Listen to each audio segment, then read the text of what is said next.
Welcome to Unfiltered episode 9. The grand finalists for 2017 have been decided, and big congratulations to the Melbourne Storm and the North Queensland Cowboys. There's some very disappointed people this weekend, the supporters of the Brisbane Broncos, the supporters of the Roosters, and us because Reni's keeping his pants on.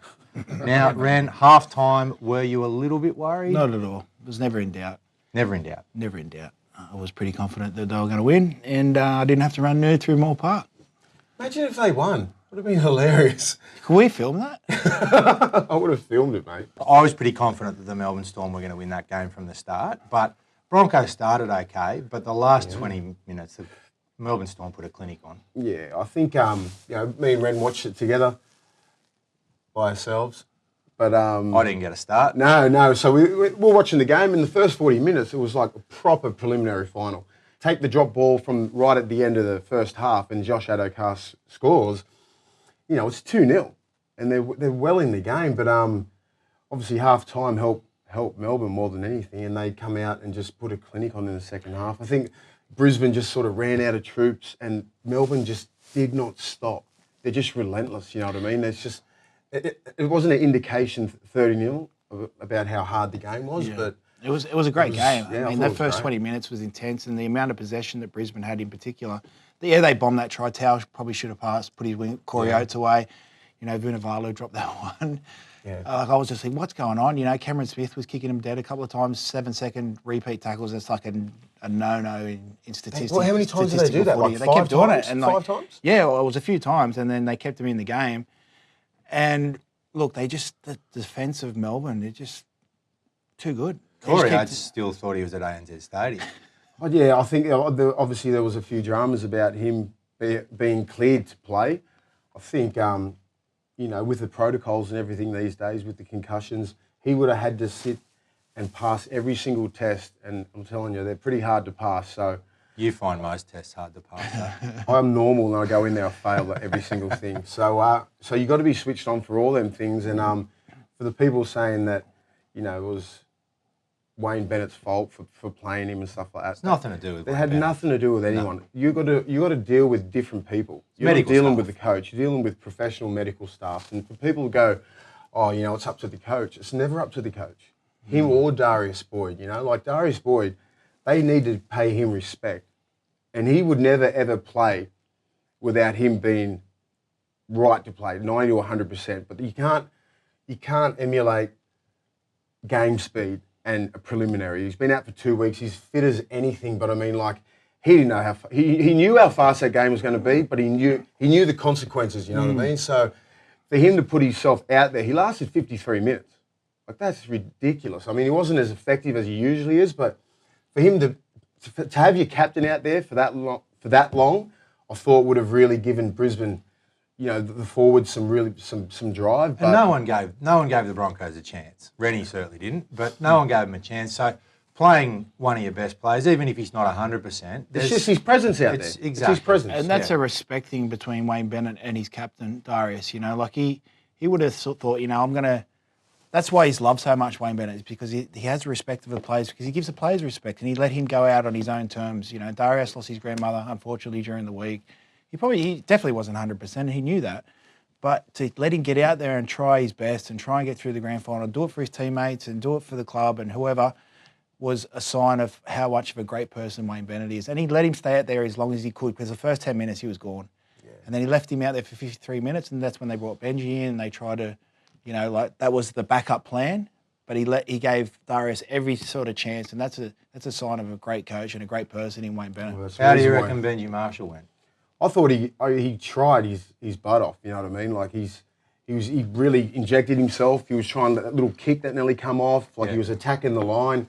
I just think, like, when Darius did come off, he really had to step up. He was the most senior bloke out there, you know. So, and all these young kids look up to him.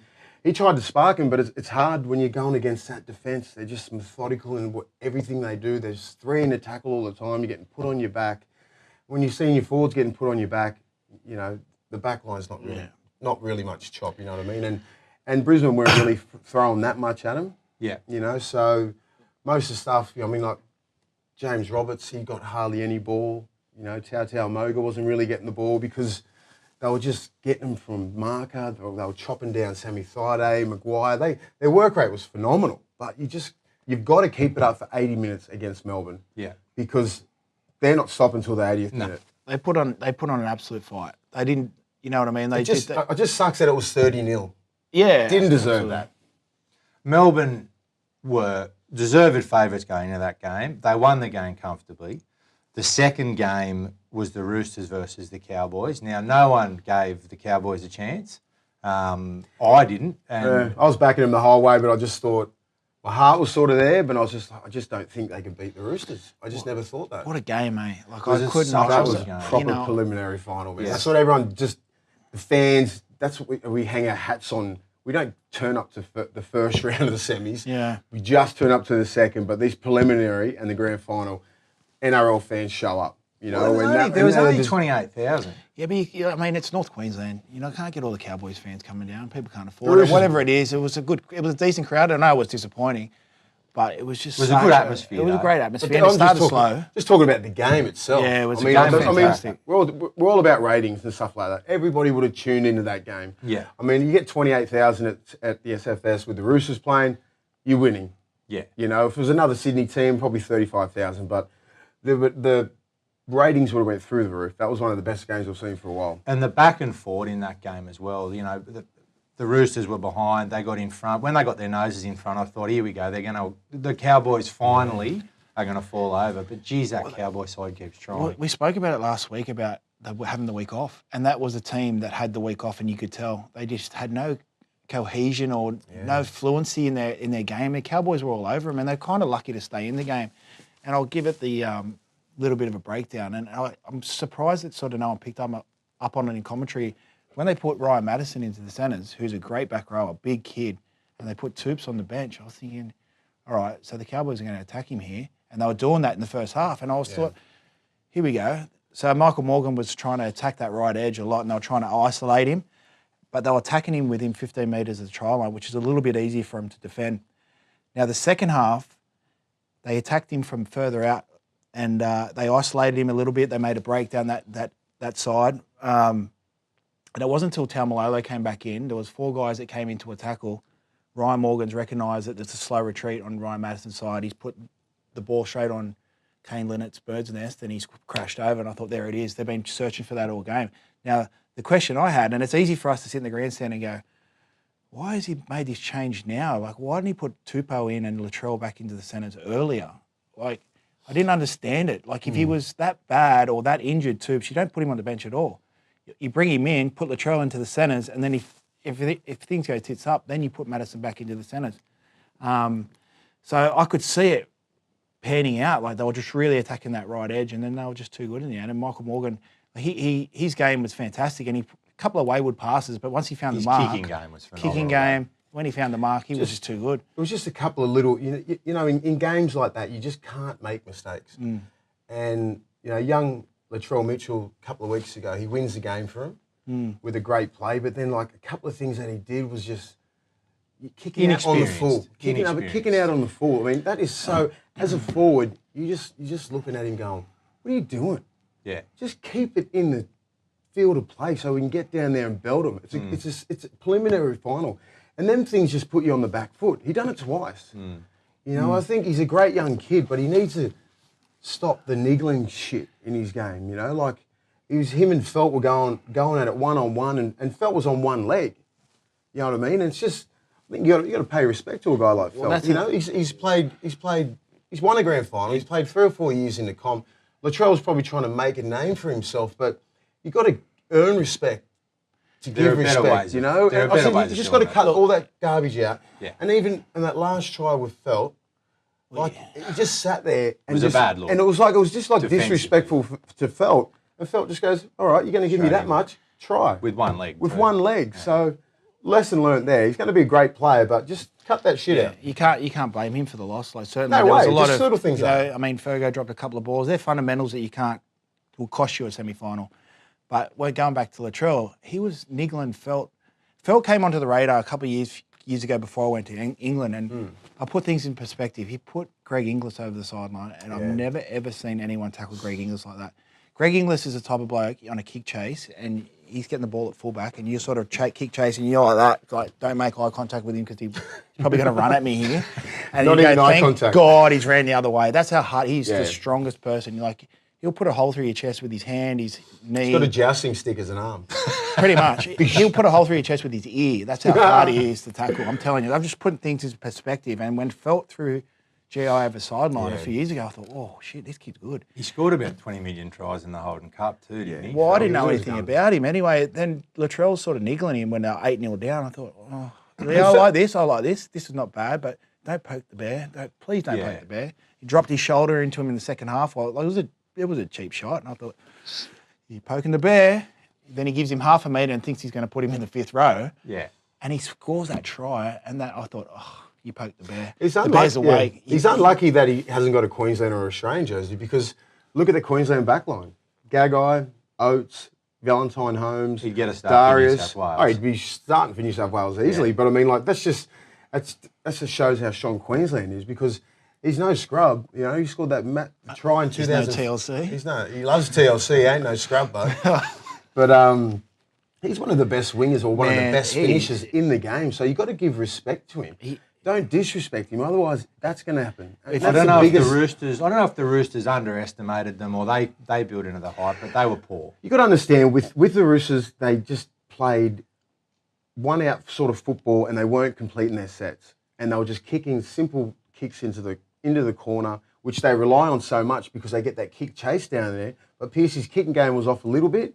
And they were and then Antonio Winterstein and Felt was sort of getting to the middle of the field, where usually they just bash the crap out of you in the corner, and you usually make 30 metres, not even that. So that plus the fundamental mistakes from Fergie coming out of yardage, the worst thing that can happen is a drop ball from one of your outside backs, especially when the game's in the balance. When the game's right in the balance, it was 10-8 or whatever. I mean, Fergie, I reckon he was their best back by far, but you can't help but go, well, them two mistakes were very, very crucial, you know. So a couple of little things, even like Hargraves dropping the ball, coming out of yardage. You just don't give a team like North Queensland because they'll make you pay. And they don't make mistakes. And they don't give away stupid penalties. They're exactly like Melbourne. They play for each other so well too. Like they just never give up. They just hung in there. The thing is now, obviously the grand final is going to be the Storm versus the Cowboys. We've been saying for 3 weeks that the fairy tale's over for the Cowboys. They've got one more week. I tell you what, if nothing else, that game galvanises that side to think they can do anything. Yeah. And they're going to be very, very dangerous. I mean, Storm are deserved favourites. They've got 3 of the best players of all time. They've got just a complete football side. But you can't write the Cowboys off. We've been writing them off That's what for the last 3 weeks. It's I'm like, sick of being wrong. No, well, Fairies, I mean, like, I'm torn because, like, I love Billy. Like, to think that Billy might be playing in his last NRL game is petrifying. It's sad. Or, I mean, Cooper as well. I mean, it's like I want him to lose so Billy runs around again because I can't imagine footy without Billy Slater. He's that amazing. Cowboys are going to be massive sentimental favourites. There'll be those oversized cowboy hats floating around left, right and centre. I've got one. Have you got one? Yeah. Will you be wearing it next week? I'll wear my jersey. Back Mountain. I forgot about that. Here we go. I should have wore it tonight. Oh, here we go. Have you still got a jersey? I got three of them. You'd struggle to fit in it now. I reckon that the Storm. I think the Storm win, but do you know what? I hope the Cowboys do. It'd be great for Melbourne. Cooper Cronk, Billy. I just think they're both holding out. You know, probably for the World Cup as well, so they can get selected and see if they win the grand final. They might want to go grand final, World Cup, retire. Yeah. You know, so they're going to let everybody. And nobody has a clue. All the insiders, all the NRL insiders that think they know everything, have got no idea what both of them are doing. What do you reckon? I mean, honestly, what do you reckon? Do you reckon the retirement depends on the result? If they win, they retire? I think Cronk for will Billy, go. well, he's already said he is, but I think Billy's waiting to see if he's going to win the grand final or not. If he doesn't, he'll go around again. I think Bill, missing 2 years pretty much of football has just reignited this flame, you know what I mean? Yeah. Like, because everyone was doubting him, is Billy going to come back to his best? Like, he's proved everybody wrong already in half a season. You know, he's back to his best. He'll probably get the fullback spot for Australia in the World Cup, or he'll definitely be there. Yeah. But just think how much you put into rugby league emotionally and mentally when you're coming back from injury, and you'd be thinking, can I put my body through that again? It was, for me, retiring, it was just the last sort of 6 weeks, 10 weeks of the year, you start thinking, I've got to put my boots on again. And is he at that point? I don't you think can kind so. of hear it in his voice. He doesn't play like that. Yeah. He doesn't play like that, but it's never your body that lets you down. It's your mental state is whether or not you can keep going. Yeah, I remember my last couple of games like in the NRL. It's just like you weren't getting them nerves again. You're just putting your boots on, just going. That's every young kid's dream to play NRL. And you start taking for advantage. It's like I'm putting my boots again. It's only natural. I'm playing it. Yeah, it's a natural transition into. All right, well I'm nearly done.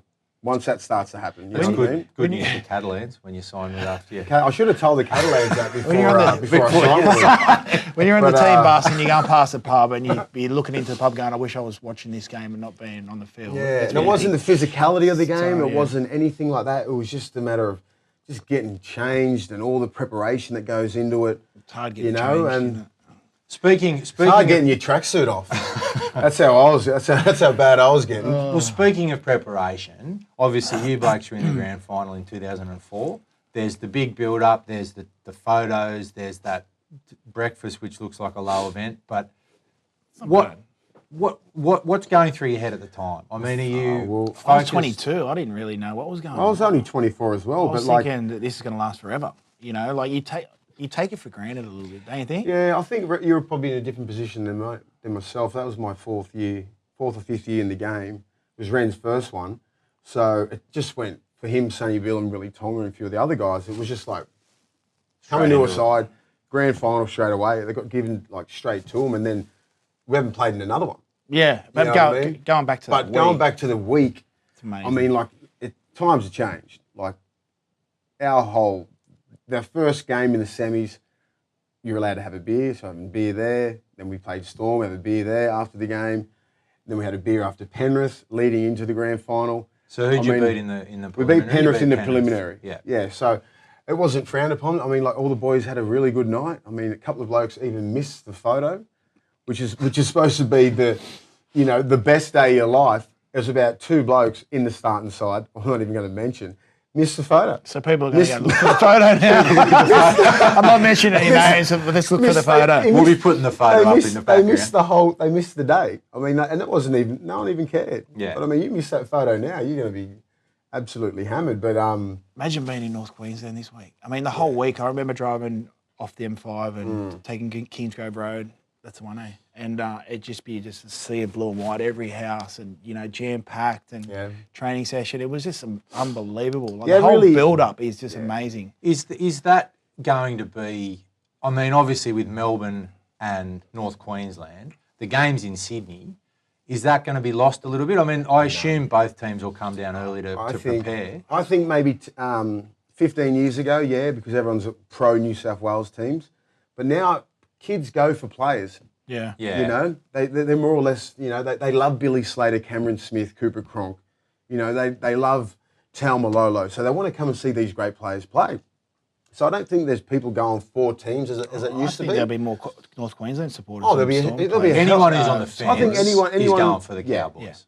Yeah. Let's talk about Jason Taumalo and how unbelievable he's playing. Like he's on that next level stuff. I can't speak highly enough of him. The way that he's playing the game, I mean, like he can get a wide ball, use both feet at you, either he's passing out the back. He just puts a defence in like 3 minds, or he just guns for you and just runs straight over you. 3 minds. 3 minds or 2 minds? Both, and then an extra one. He's that good as 3 minds. He's doing 3 things. You don't know what he's going to do. He's either run straight, going out the back, or hitting the front guy. Well, I think they only hit him on the edge. That's 3 minds, yeah. They only hit him on the edge once, I think, on the right side. And I was thinking, why don't they do this more often? But he just carries in the middle. 80 metres post contact. People aren't even making 80 metres gained off the 9. You have a look at some of their stats. He's making that after contact. Making 200 and something metres in this final series. It's phenomenal what he's doing. Plus he's playing about 60, 70 minutes and he's doing 30 plus tackles. Well, that's what I said before. It was like 13 minutes into the second half and the tide was turning and the Roosters were starting to dominate. He changed that game. And I was like, get him back on. Please get him back on. He took that one hit up, 4 blokes come in, you get a late retreat, Morgan recognises that and Lynette scores that try. That comes back to Taumalo taking that carry. If that's a slow play of the ball, the Roosters' D-line's set. Yeah, and then Madison doesn't get caught in the ruck. He doesn't get caught in the ruck. They all spread it, it's only that 1 second, but he just, it's what he does when he hits the line. He's finishing hands and knees all the time, and then blokes can't get square at marker. Then Granville takes off, and then you got Morgan taking off. It's just so how do you defend him? How does Melbourne defend him this week? Well, I think Melbourne. Well, I thought. Don't wrestle him. I actually thought that's all they can do, don't they? Put him no, on his back. I mean, I thought him down. I actually thought that Roosters had the pack to nullify him. They did not.